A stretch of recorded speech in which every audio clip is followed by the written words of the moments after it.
I don't have to adjust these, right? I always wonder that. Okay. Yeah. Thanks for joining, everybody. Just let me get my bearings here a little bit. All right. Here we are.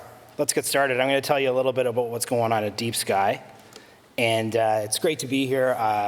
In the last week, I actually got to go from my home in Nova Scotia in Canada to one place I really love, which is Quebec, and then another place I really love now, which is Iceland. So I did want to say, Taka Thir Fyrir Athis Ocker. Thank you, Iceland, for hosting us. And Taka Thir Fyrir to Carbfix for bringing us all here, both literally and figuratively. So let's get started. The title of my talk is Du concept au forage au Quebec, which means in French, from concept to drill hole. So let's get going. I'm going to talk a little bit about what's going on with Deep Sky. Okay, here's a quick overview. I'm going to talk about what we're doing. I'm going to talk about how mineralization fits into that. I'm going to talk about what it is that Deep Sky likes about Canada and what we like about Quebec in particular. And I'm going to talk about what we're doing from a technical perspective to figure it all out. So what Deep Sky does is we are scaling direct carbon capture and storage. And to do that, we're throwing a bunch of stuff at the wall and we're seeing what sticks. We design, build, and operate direct carbon capture projects.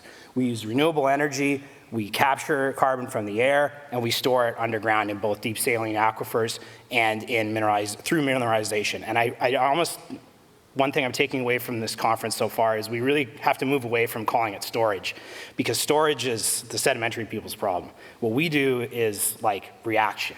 Disposal is a better way of looking at it. But anyways, and then we sell the credits for all that, right? That's the business. So we're testing out DAC units. We bought a bunch of DAC units. We're putting them all in one place. And we're looking at saline reservoirs for storage, and we're looking at mineralization as well. Here's a map of what we're doing in Canada. So this is a national sort of project. And the big thing I want to focus on with this map is Deep Sky Labs there, that white box in Innisfail, Alberta. What we're doing with Deep Sky Labs, and it's under construction, is bringing technologies together. We're putting them side by side under the exact same conditions, and we're testing them out. And so what we're doing there is not just relevant for Deep Sky, but it's relevant for the industry in general, because everyone is going to get to benefit from that experiment. We're all going to see how it goes, what technologies work, what works when it's minus 30, what doesn't. And as this is humming along now, okay, we're building it, and we expect to have captured, transported CO2 by Q1 or Q2 2025. So the goal here is to scale up. This project pipeline will remove 1 million tons by 2030. We're scaling this up quickly, and what is it going to take to get going? That's what we're really interested in. We need to get a commercial scale operation, and we need to go beyond that. Labs is the start of that path for us. 3,000 tons per year, but in the next 4 years, or the next 3 years, we're looking at opening up a 300,000 ton per year plant and moving on to 500,000 tons per year and onwards. And that's the goal here, is to scale this thing up. Labs is the experiment, it's right there in the name, but what we're gonna do is get going as fast as possible at a serious scale. So why mineralization for Deep Sky? I hope, again, for this room that I don't need to explain too much about why it's interesting, but I am going to cover a couple reasons for us. Number one is we unlock a lot of ground. It helps us, it helps everybody.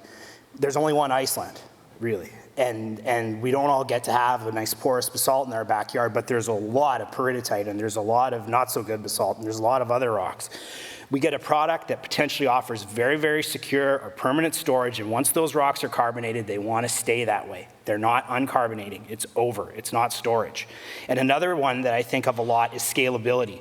Maybe we can get this thing figured out so that we can put in more simpler modular wells over a big body rather than trying to bring in an oil rig with 100 truckloads and assemble that thing and only get one shot at it, and it doesn't work. We need to draw more a little bit from the mining industry, where we build a bunch of small holes rather than one big one. So Canada has what it takes to do what I'm talking about. We have a great renewable energy network that's just getting better. We have saline aquifers in the west and in Quebec and in Ontario and in the Maritimes as well, and we have a lot of potential mafic igneous rocks for storage. And that brings me to the topic of Quebec, and I want to do a little bit of a back of the envelope thing on potential here in Quebec. Okay, we're just going to start with the map. This is the geological map. It's to scale, so you can't see a lot of what's on there, but those are potential mafic units in Quebec, all right? So I'm just going to show you what those colors mean. We have Archean mafic volcanics in dark green, we have post-Archean mafic volcanics in that kind of lime, and then we have ultramafic intrusives in purple, all right? Now, okay, we know how big their area is. We measure it from the vectors, and the shapefile, I should say. And then we got to give it a nominal depth. This is where someone's going to get the hook and drag me off stage. But let's use 1 kilometer as a possible depth extent. And based on everything I've seen from drilling and geophysics, that's probably overly conservative. It's probably a lot higher than that, depending on where you are. And now we want to use these factors that have been published and worked by people that are sitting in this room right now for post-Archean mafic volcanics, the closest kind of analog to basalt. I'm using the data from Sneaborn's daughter, 2014. And for ultramafics, I'm using the data from Katrin Steinthor's daughter's recent paper. And I've assumed that for the third number, the Archean mafic volcanics, I've used 10% and just kind of assume they're about 10% as efficient as younger volcanics.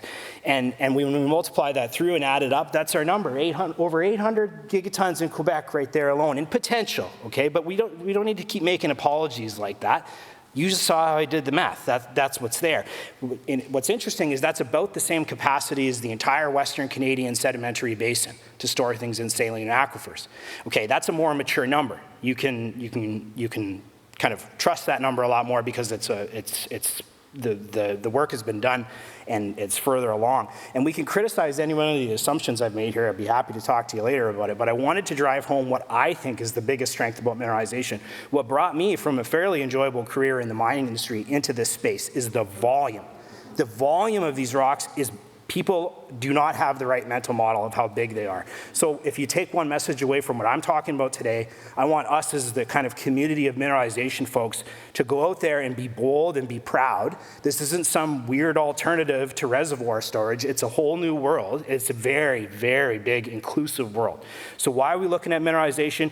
We have a choice. We can choose anywhere. We're a startup. We can just go wherever we want, right? We can choose whatever rocks we want. The reason we're looking at mineralization is because we unlock huge volumes of potential sites. We have places that have access to renewable electricity right next to them, and we have places that have an abundance of water. That's one thing that the middle of nowhere in Canada has, is a lot of water.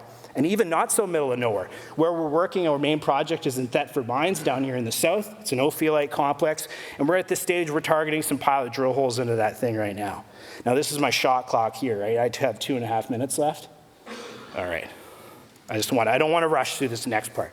Okay, but there's a lot of work that needs to be done before we drill that drill hole, okay? We're looking at the geochemistry. That's something that Carbfix is helping us with right now, is trying to understand the reaction rate, the capacity, mineral chemistry, water chemistry, and we're working also as well with Kent Nowakowski and some of his students, hi Audrey Mary at Queen's, they're here today. And they're looking at the geochemistry as well. We're looking at the geomechanics. We need to understand the current state of stress, the propensity for some of these structures we're looking at to fail on injection. We're talking about hydrogeology. We're looking at the geological architecture. I just came back from a week in Thetford Mines mapping these things out and trying to understand their geometry a lot better. We're also looking at implementation. What kind of drill do we use? How big does the hole need to be? How do we monitor these things? What's the renewable energy situation like? Are we getting water from the pit or are we drawing it from underground? And then the biggest one, people have mentioned it a bunch today, but let's keep mentioning it, is engagement. Okay, we're engaging with the community in Thetford Mines. It's an amazing group of folks there. They have a long history of mining, and they're very receptive to what we're talking about. And particularly in Quebec, people are very forward-looking, I would say, for North America, about what needs to be done, even at home, to combat climate change. We're working with academics because we want to make sure we can go into this with as much knowledge as possible. And we're also trying to work with as many technical professionals across disciplines as we can, because we need to engage with them, with all of you too. We need that buy-in, not just from the community, but when we go out there and drill a test well and we say we injected X tons into a serpentinized ultramafic shear zone, we need you to say, oh yeah, I trust that, not those people are up to something, right? And so the pilot that we're doing here is going to help us establish that framework, how we can go from this project to the next project in half the time, in a quarter of the time, and then we get this thing into an assembly line operation, because that's what we're gonna need. We just finished 1,000 kilometers of AGG surveying, which if you've ever looked at the data is amazing. That's gravity and magnetics. We're doing some geological mapping and modeling, and the plan is spring 2025, we're putting a hole in that bad boy, and we're gonna do a bunch of tests. We're gonna do wireline surveying, and we're gonna look at the permeability, and we're gonna get to doing an injection pilot. So that's the end of the story for now. Come find me later if you wanna talk more. Send us a resume, send us an idea, whatever you got. Thanks very much.